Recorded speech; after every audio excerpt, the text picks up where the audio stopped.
This wasn't a filter. It was a chemical reaction hidden inside this piece of wood for decades. It's the kind of secret you only discover when you step outside of your comfort zone. And for me, and for this channel, that's exactly what this is all about.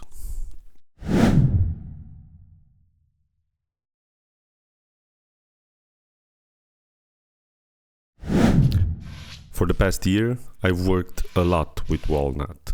It's beautiful, it's reliable, and if I'm being honest, it's safe. But to really grow as a craftsman, to really learn, you have to be willing to fail. You have to be willing to be a beginner again. So I went out and bought a whole collection of woods that I have never worked with before. Woods that are notoriously difficult, unpredictable, and full of secrets. This is my first experiment. It's Purple Heart. In this video, I'm going to take you on a journey with me as I learn its secrets, struggle through its challenges, and try to turn it into this flared serving tray. This is the first chapter of a new adventure for this channel. Let's see what this wood has to teach us.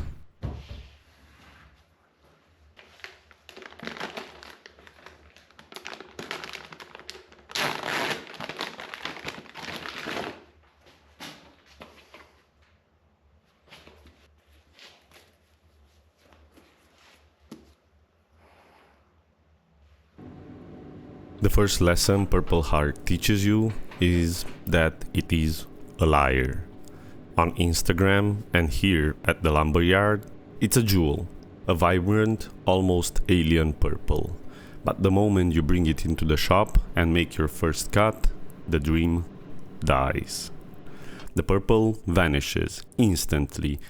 It reverts to a lifeless, sad brown. It looks like a completely different species. If you didn't know any better, you'd think you got scammed. So before we can play chemist, we have to survive the build. And that's where Purple Heart's beautiful color is paid for in sweat, frustration, and a healthy dose of humility. First, the milling. This is a 5 cm thick slab. For a delicate tray, I need 8 mm walls. That means a trip to the bandsaw for some resawing. Purple Heart is incredibly dense, full of silica. It's like cutting a rock. You can hear the saw struggling. It dulls your blades and it smells like... well, it smells like burning money.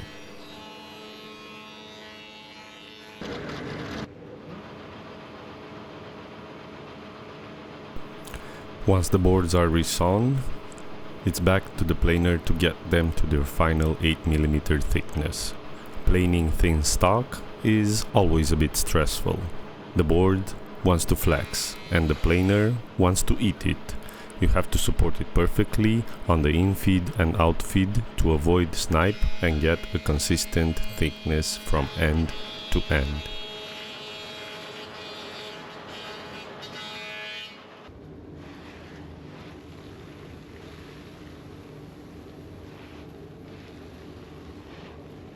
After all that, we have our new components. The beautiful but still brown Purple Heart for the walls and some classic walnut for the bottom panel. Now the real challenge can begin. With the boards dimensioned, the real challenge begins. For this tray, I didn't want a simple box. I wanted to try something new, something that would push my skills. I wanted the walls to flare out by a gentle 10 degrees.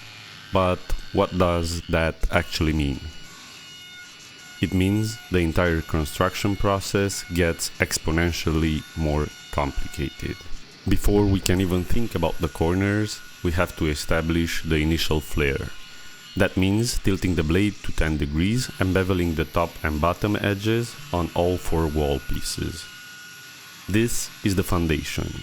If this angle is wrong, nothing that comes after will ever work.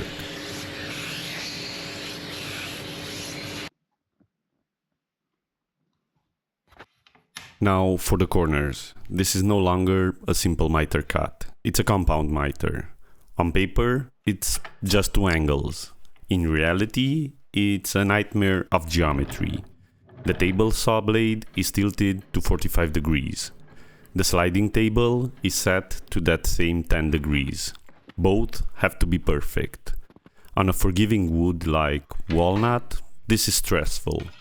On a notoriously brittle wood like Purple Heart, it's a high wire act with no safety net. So I had to sneak up on it. Tiny adjustments, test cuts on scrap, measuring, remeasuring, until it was perfect.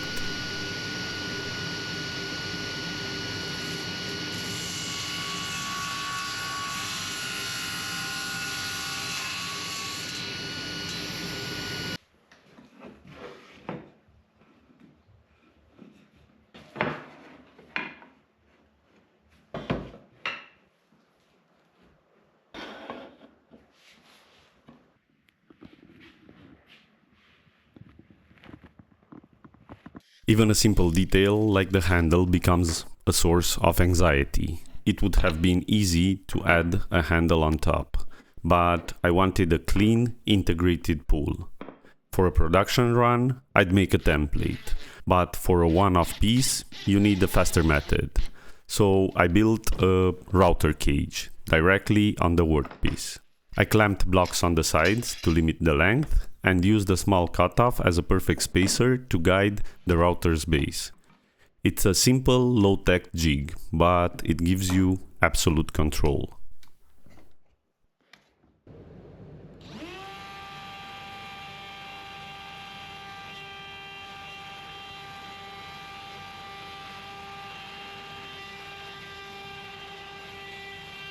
So I plunged the router a few millimeters at a time, clearing the waste. All of this to create this thin 2 cm bridge of short grain. It's incredibly weak at this stage. One wrong move, one slip, and the entire piece is ruined.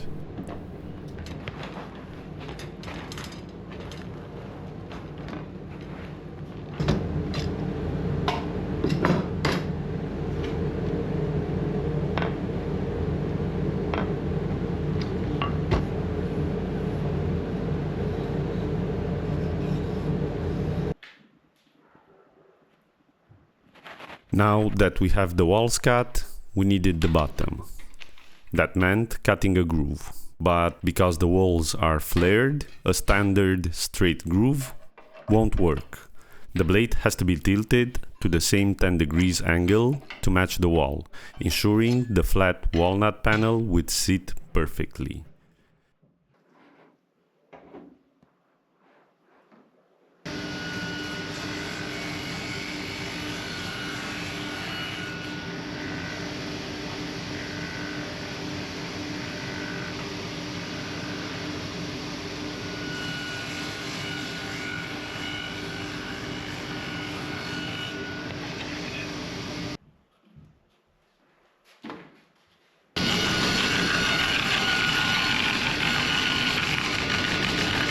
But none of that prepared me for the glue up. This was supposed to be the easy part. The dry fit looked okay.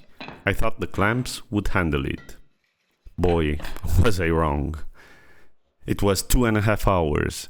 2.5 hours of pure, uncut frustration. The physics of a compound angle work against you. The clamps slide up the walls. The corners refuse to close. It's a wrestling match where the wood has all the leverage. And here's the honest truth. They're not perfect. As much as I tried, I was left with these tiny hairline gaps. And you know what? That's okay. It's my first time ever attempting a compound miter build. The only way to get experience under your belt is by trying new things and accepting that your first attempt won't be a masterpiece. I'm not an expert. I'm learning alongside you, and today I learned about the unforgiving nature of compound miters. I did manage to solve the pressure problem by widening the groove for the bottom panel. It's a small cheat, but it was a valuable lesson in designing for imperfection, not just for perfection. Now, while I recut the grooves, if you're finding this deep dive into the real struggles of woodworking, the imperfect miters, the on-the-fly fixes, if you find all this valuable, do me a favor and hit the like button. It really helps the channel out. And if you want to follow along on this adventure with all these crazy exotic woods, make sure you're subscribed. And if you want to support the channel on a deeper level, I want to talk about the future for a second. My goal is to take this even more seriously, to tackle bigger projects and bring you better videos more consistently. To help make that a reality, I've just launched a Patreon page. As a thank you to my most dedicated supporters, I'll be giving away one unique project like this tray exclusively to a Patreon every single month. Your support there is what will allow me to buy the next crazy board of wood and dedicate the time to turn it into a video for all of us. So if you want to become a core part of the polished timber community, the link is down below. I'd be honored to have you. Alright, let's get back to the magic.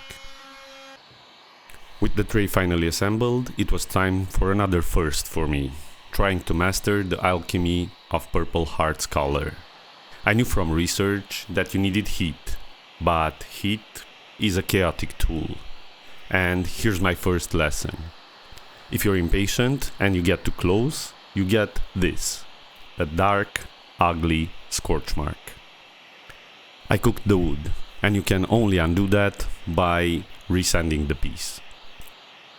So I had to learn a real trick. Patience. Low heat, constant motion. You have to coax the color out. The true deep color doesn't reveal itself when it's hot.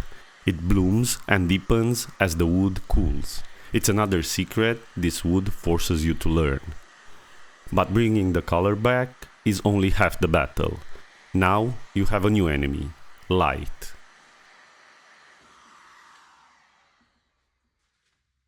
The same UV rays that create the purple will eventually destroy it. We need sunscreen for wood. So we're using a professional archival two-step method. First, a shellac sealer. It pops the color with incredible depth and creates a perfect non-porous base layer. After the shellac is sealed and sanded smooth, we add the armor, a marine varnish. It's packed with UV inhibitors. The shellac gives us the beauty, the varnish gives us the permanence.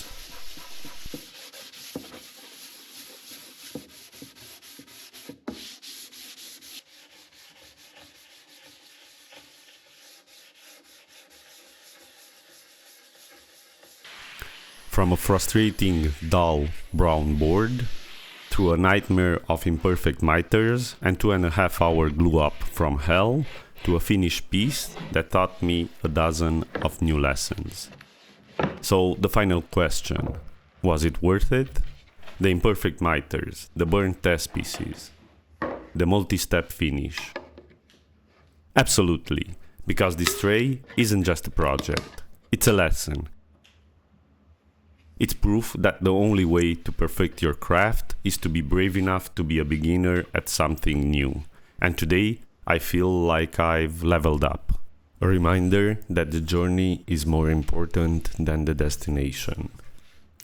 This was the first experiment in our exotic wood journey. For the next one, we're going to tackle Zebrano. It has a whole different set of secrets. I'm going to be giving away that project right here in the comments, so make sure you've subscribed so you don't miss that adventure. So one down and a whole world of wood to go. Thank you for watching and see you in the next one.